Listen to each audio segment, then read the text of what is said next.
Friends, good morning. कैसे हैं आप सभी? आई होप आप सभी अच्छे होंगे और अपनी पढ़ाई अच्छे से कर रहे होंगे। जैसा कि पहले मैं हिंदी की वीडियोस बना रही थी, जीएस की भी बना रही थी, लेकिन फिर बीच में कुछ दिक्कतें आ गई तो वीडियो रुक जाती हैं। ठीक है, कोई इशू हो जाता है, इस वजह से रुक जाती हैं। आज फिर से हम आपके लिए हिंदी की वीडियो लेकर आए हैं। इसके पहले मैंने आपको क्या पढ़ाया था? वर्णमाला पढ़ाया था और क्या पढ़ाया था? चिन्ह पढ़ाए थे ना।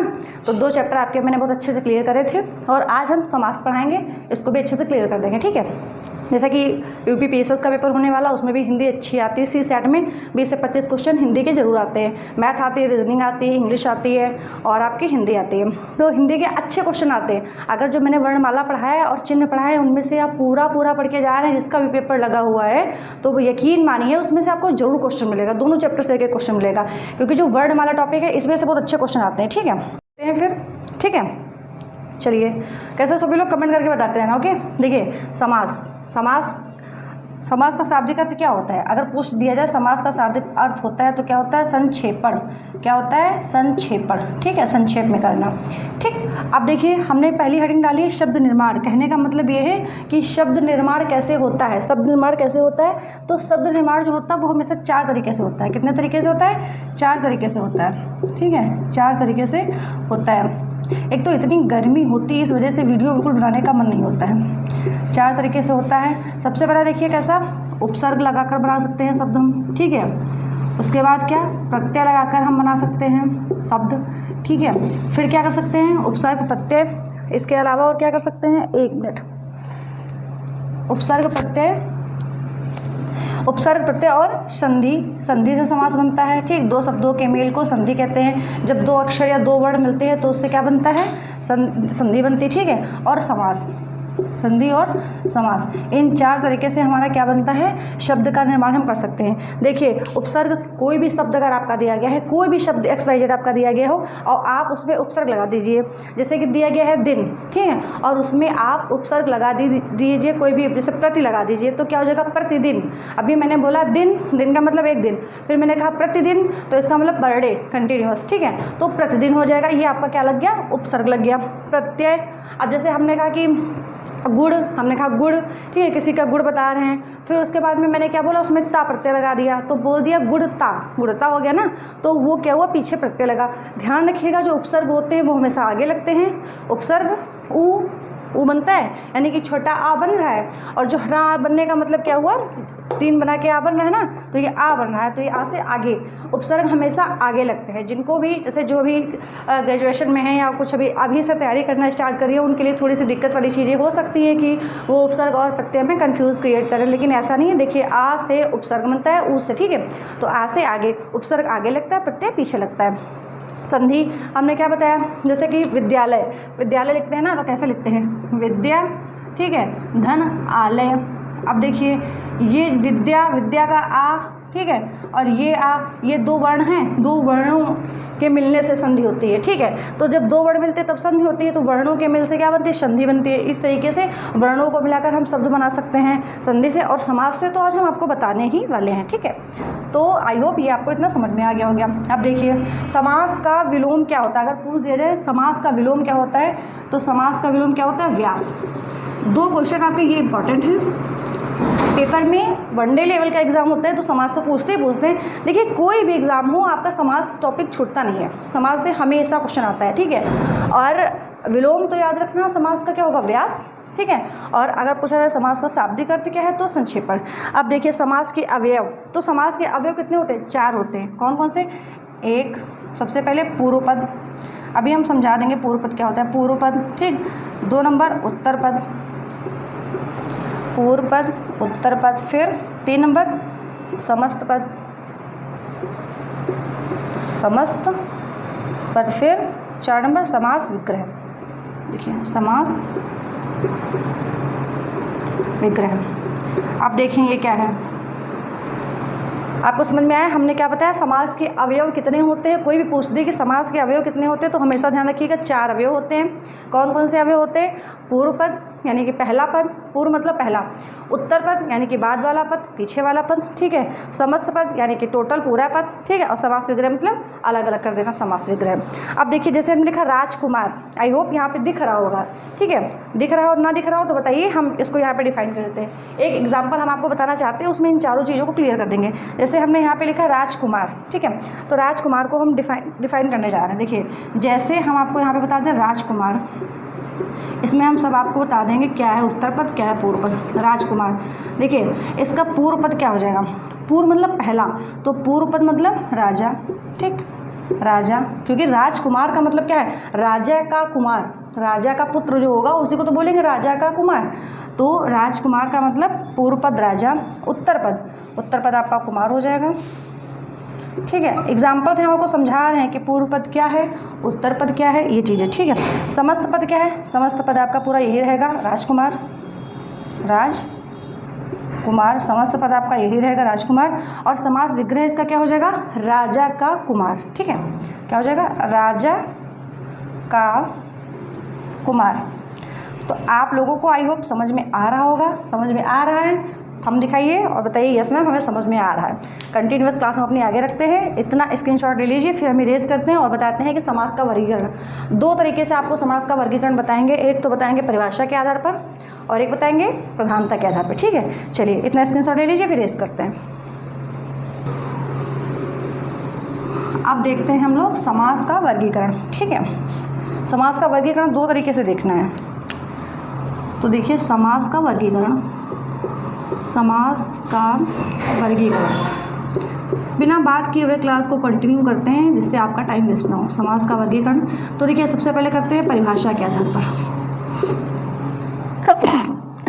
सॉरी, ये जब बहुत तेज़ गर्मी होती है तो हमें जुकाम हो जाता है।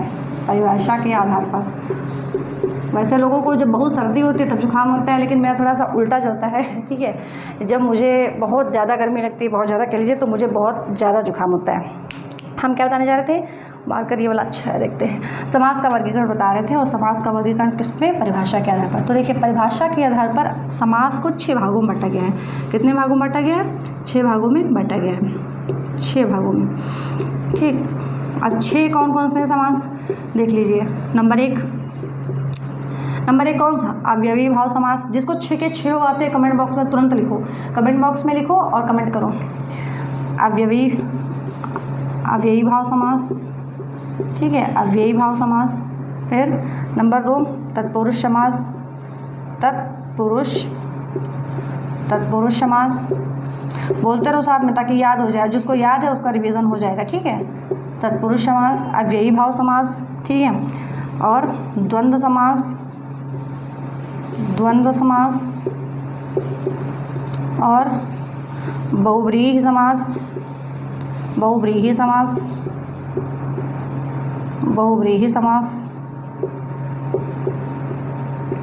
कर्मधारय समास।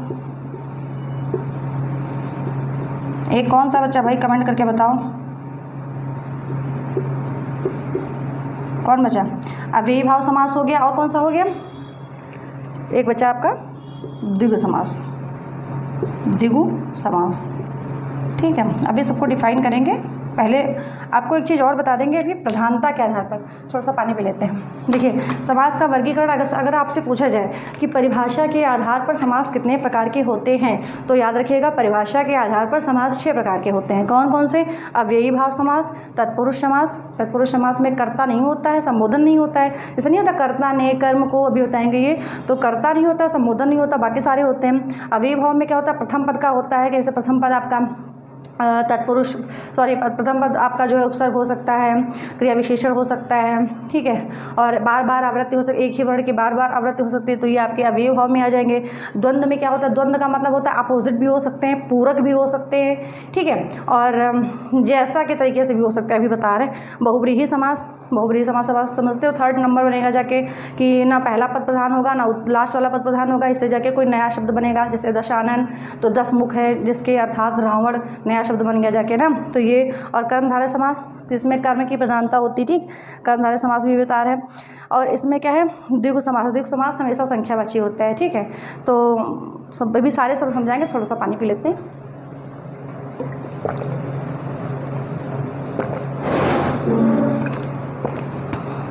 आप देख लेते हैं प्रधानता के आधार पर समास, ठीक है। तो पूर्व पद प्रधान, उत्तर पद प्रधान, यहीं पे देख लेते हैं किसके आधार पर, प्रधानता के आधार पर, प्रधानता के आधार पर वर्गीकरण। हम सोच रहे हैं ऐसा इसको बना दे क्लास को कि आपको अलग से भी पढ़ना ना पड़े। प्रधानता के आधार पर वर्गीकरण, वर्गीकरण, ठीक है। तो देखिए प्रधानता के आधार पर वर्गीकरण, देखिए कैसे, उत्तर पद प्रधान, जब उत्तर पद प्रधान हो, पूर्व पद से स्टार्ट करते हैं, पूर्व मतलब पहला पद, ठीक है। पूर्व पद प्रधान हो, पूर्व पद प्रधान हो, ठीक। सेकंड, उत्तर पद प्रधान हो, उत्तर पद प्रधान हो, ठीक। जब दोनों पद प्रधान हो, जब दोनों पद प्रधान हो, जब दोनों पद प्रधान हो और जब दोनों पद अप्रधान हो, ये 4 भागों में बांटा गया है प्रधानता के आधार पर। दोनों पद अप्रधान हो, अप्रधान हो। अब देखिए बहुत गर्मी, एक मिनट थोड़ा सा मुंह पोंछ लें हम, फिर बताते हैं आपको।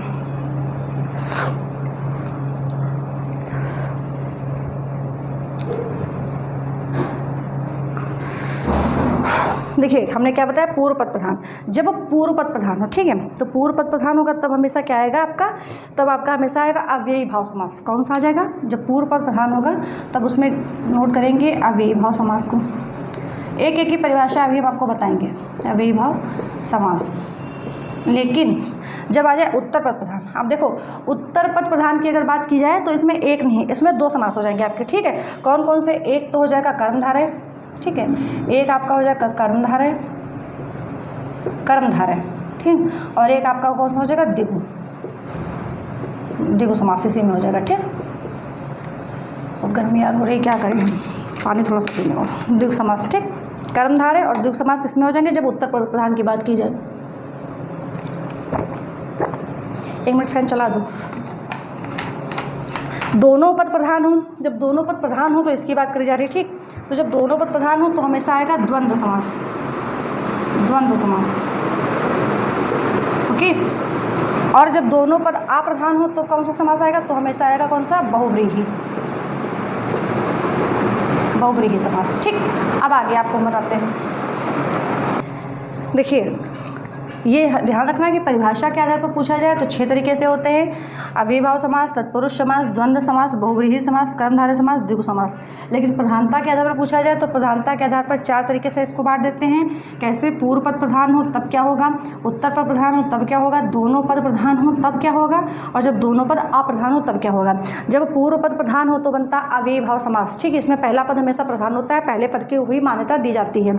उसके बाद उत्तर पद प्रधान, जब उत्तर बाद के पद प्रधान होते हैं, मतलब पीछे का सब लगाने से ही प्रधानता बनती है, तो उसमें कर्मधारय आ जाएगा, द्विगु समास आ जाएगा, ठीक है। जब दोनों पद प्रधान हो द्वंद्व समास आता है, द्वंद्व समास में दोनों पद प्रधान होते हैं, ठीक है। और दोनों पद अप्रधान हो तो आ जाएगा बहुव्रीहि समास, मतलब दोनों पद से कुछ नहीं बनेगा, एक थर्ड टर्म जाके बनेगा, ठीक है। इतना स्क्रीनशॉट लीजिए, फिर एक एक करके डेफिनेशन बताते हैं। चलिए अव्ययी भाव समास को हम देखते हैं। सबसे पहले देखते हैं अव्ययी भाव समास में क्या होता है, हमने क्या बताया था, इसकी पहचान कैसे करेंगे। अव्ययी भाव समास की अगर आपको पहचान करनी है तो सबसे शॉर्ट देखिए क्या होगा, सबसे पहले इसमें क्या होगा, उपसर्ग जुड़ा होगा, ठीक है। नंबर 1 देख लीजिए क्या होगा, फर्स्ट नंबर पे देखिए इसमें उपसर्ग जुड़ा रहता है आगे, ठीक है, उपसर्ग जुड़ा रहता है, जो भी शब्द दिया रहेगा उसमें उपसर्ग जुड़ा रहता है, ठीक। सेकंड नंबर पे क्या होता है, क्रिया विशेषण भी रहता है। अगर पूछा जाए और क्या होता है, कैसे पहचानेंगे, तो क्रिया विशेषण शब्द भी हो सकता है, ठीक, क्रिया विशेषण शब्द। और कैसे पहचानेंगे, क्रिया विशेषण शब्द, ठीक होते हैं, क्रिया विशेषण शब्द होते हैं।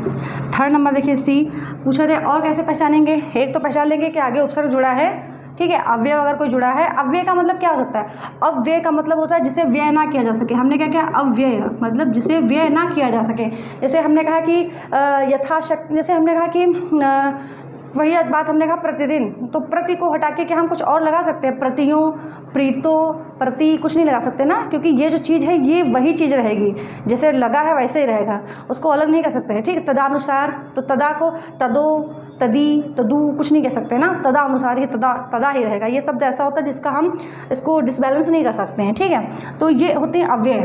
तो अव्ययीभाव समास में सबसे पहले उपसर्ग लगा होगा या क्रिया विशेषण होगा या फिर क्या होगा, बार बार शब्द की आवृत्ति बार बार होगी, शब्द की आवृत्ति बार बार होगी। अब ये वाला एग्जाम्पल बहुत अच्छा रहेगा, आवृत्ति बार बार होगी, क्योंकि ये क्वेश्चन अब आने लगे हैं ज़्यादा। अब ये वाला होता है पहला पॉइंट आपका, ये बहुत कम पूछा जाता है, मोस्ट इंपॉर्टेंट आपका ये हो जाता है। क्यों? क्योंकि उपसर्ग में पहला जैसे उपसर्ग जुड़ा होता है तो हर कोई पहचान जाता है कि अव्ययीभाव समास है, लेकिन आप थोड़ा सा क्या करते हैं, ये चीज़ दे देते हैं। कैसे? देखिए उपसर्ग जुड़ा रहता है तो जैसे लिखा है प्रतिदिन, ठीक, तो ये आपका क्या हो गया।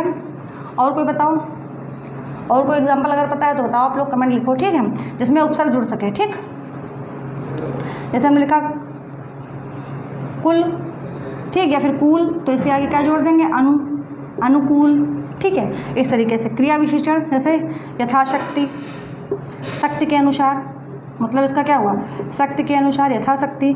शब्द की आवृत्ति बार बार होती है, जैसे रातों रात, रातों रात, या फिर धीरे धीरे, धीरे धीरे, ठीक। इस तरीके से जो शब्द होते हैं, इस शब्द की आवृत्ति बार बार होती है, ठीक है। तो ये आपका कौन सा हो गया, अव्ययीभाव समास। अब इसके बाद देखते हैं सेकंड, द्वंद्व समास। द्वंद्व समास, अब देखिए द्वंद्व समास में क्या होता है, द्वंद्व समास का ऐसे मतलब समझ लीजिए आप, क्या होता है, इसका मतलब होता है झगड़ा, ठीक है। द्वंद्व समास का मतलब क्या होता है कि सब लोग एक परिभाषा रखते हैं कि बीच में डैश लगा होता है, बीच में क्या होता है, डैश लगा होता है, लेकिन धीरे धीरे अभी हमने लिखा था उसमें भी डैश लगा था, लेकिन क्या वो आपका द्वंद्व था, नहीं था, वो अव्ययीभाव में आ जाता है, ठीक है। तो इसको समझने का मतलब समझ लीजिए कि कब द्वंद्व होगा, हम कब पहचानेंगे कि अब द्वंद्व ही होगा।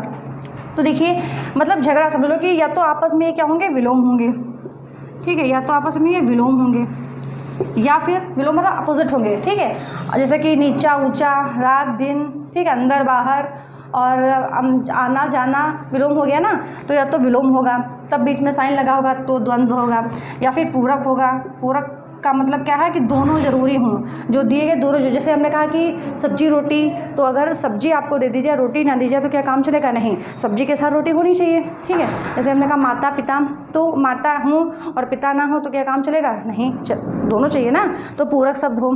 या फिर क्या कह सकते हैं, या फिर जैसा कुछ लगा हो, शब्द जैसा लगे वहाँ पे, इस तरीके से आपके कौन से हो जाते हैं, द्वंद्व समास। जैसे हमने आपको बताया आना जाना, ठीक, आना जाना, बीच में डैश लगा है, ठीक है, कम ज़्यादा, कम ज़्यादा।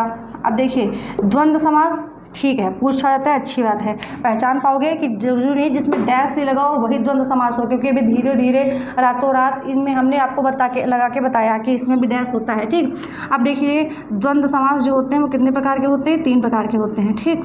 कितने प्रकार के होते हैं, 3 प्रकार के। एक होता है समाहार द्वंद्व, इससे क्वेश्चन बन जाते हैं, समाहार द्वंद्व होता है, ठीक है। और कौन सा होता है, एक होता है इतरेतर द्वंद्व, इतरेतर द्वंद्व, और एक क्या होता है आपका वैकल्पिक द्वंद्व। आप देख लीजिए, ये बहुत अच्छे से समझ लीजिए, इसमें से क्वेश्चन द्वंद्व समास से आता है, जैसे हम बताते चले बस वैसे ही ध्यान रखिएगा।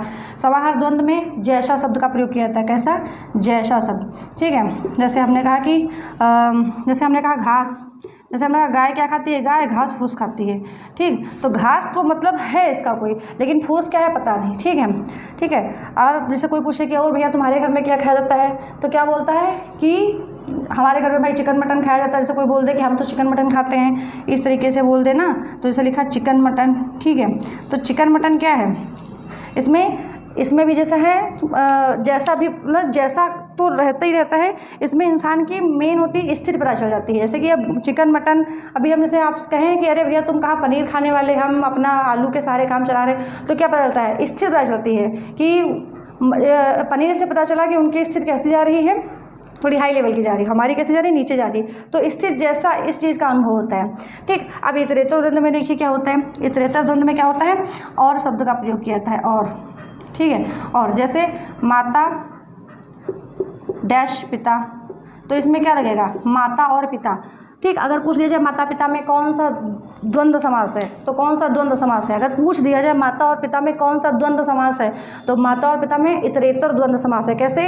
इतरेतर में हमेशा और आएगा, माता और पिता, क्योंकि दोनों का मिलना जरूरी है। अगर दोनों में से कोई एक भी नहीं होगा तो हमें दिक्कत हो जाएगी। तो माता और पिता, ठीक है। उसके अलावा जैसे हमने कहा कि दिन और रात, हमने कहा दिन और रात, ठीक, ये अपोजिट नहीं है, ये पूरक हैं, क्योंकि दिन अगर होगा तभी रात होगी, रात नहीं होगी तो दिन कैसे होगा, दिन नहीं होगा तो रात कैसे होगी। ये दोनों के पूरक हैं, इन दोनों का होना जरूरी है, किसी एक का भी कम हो जाना दिक्कत कर देगा।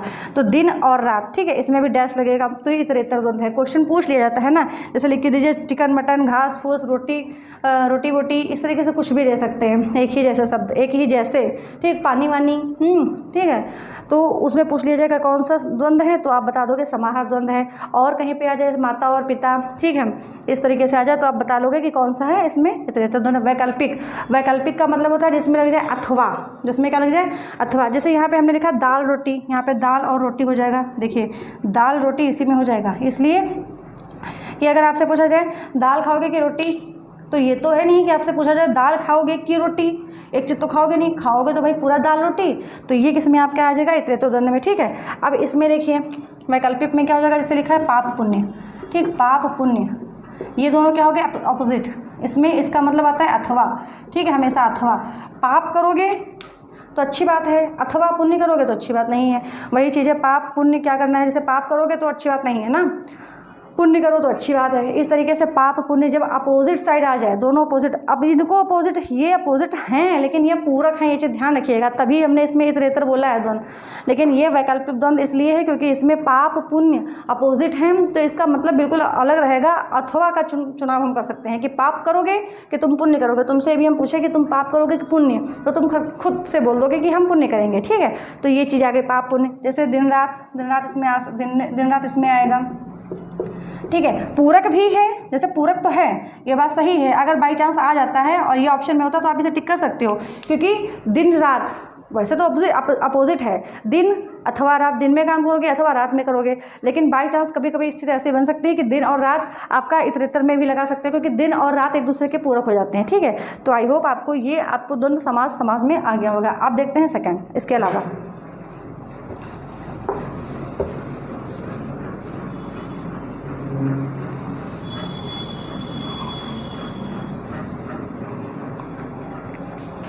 चलिए अब देखते हैं कौन सा नेक्स्ट। देखिए अब देखते हैं बहुब्रीहि समास। बहुब्रीहि समास में क्या होता है, इसमें क्या होता है, इसमें आपके दोनों पद अप्रधान होते हैं। ध्यान रखिएगा, दोनों पद क्या होते हैं, अप्रधान, ठीक है। अप्रधान का मतलब है कि दोनों पदों की कोई वैल्यू नहीं होती है, दोनों पद अप्रधान होते हैं, दोनों पद की कोई वैल्यू नहीं होती है, दो पद मिलकर एक नया बनाते हैं, ठीक है। ब्रैकेट में इसको आप पर्यायवाची कह सकते हो, इसमें पर्यायवाची शब्द बन जाते हैं, ठीक, इसमें पर्यायवाची शब्द बन जाते हैं, ठीक। किसी भी चीज़ का अगर पर्यायवाची बन रहा है तो समझ जाओ बहुब्रीहि समास है। तो देखिए हमने क्या बताया कि इसमें दोनों पद अप्रधान होते हैं, जैसे जैसे जैसे दशानन, ठीक, दशानन, ठीक है। अर्थात दशानन मतलब जिसके 10 क्या हैं, आनन है, ये तो हो जाएगा क्या, जिसके 10 क्या है, आनन है ना, जिसके 10 आनन है, मतलब जिसके 10 मुख हैं, 10 मुख हैं, अर्थात क्या बनेगा, रावण बन गया ना। अब ये तो है नहीं कि 10 मुख के लिए आपको कोई दूसरा याद आएगा, रावण ही याद आएगा, ठीक है। पीताम्बर, पीताम्बर अर्थात पीला अंबर धारण करने वाले, जो पीला अंबर धारण करते हैं, ठीक है, पीला अंबर धारण करने वाले, पीला अंबर धारण करने वाले। तो पीला अंबर धारण करने वाले कौन हैं, पीला वस्त्र कौन धारण करते हैं, विष्णु जी या फिर कृष्ण जी कह लीजिए, ठीक है, यही होंगे। अब महादेव तो यहाँ पे आ नहीं जाएंगे, ठीक है। अब हमने कहा नीलकंठ, जैसे हमने कहा नीलकंठ, ठीक है, नीलकंठ, तो इसका मतलब क्या हो जाएगा, नीला है कंठ जिसका, यही तो बनेगा, नीला है कंठ, यानी कि नीला है कंठ जिसका, ठीक है। तो हमने क्या लिखा, नीला है कंठ जिसका, एक ही हमेशा याद आएगा, कौन, महादेव। नीला है कंठ जिसका, अर्थात नया शब्द बने, क्या बना, महादेव, ठीक। कमल नयन, कमल नयन, कमल नयन अर्थात जिनके नेत्र कमल, जिनके जो नयन हैं वो कमल के समान हैं, ठीक है, कमल के समान नयन वाले।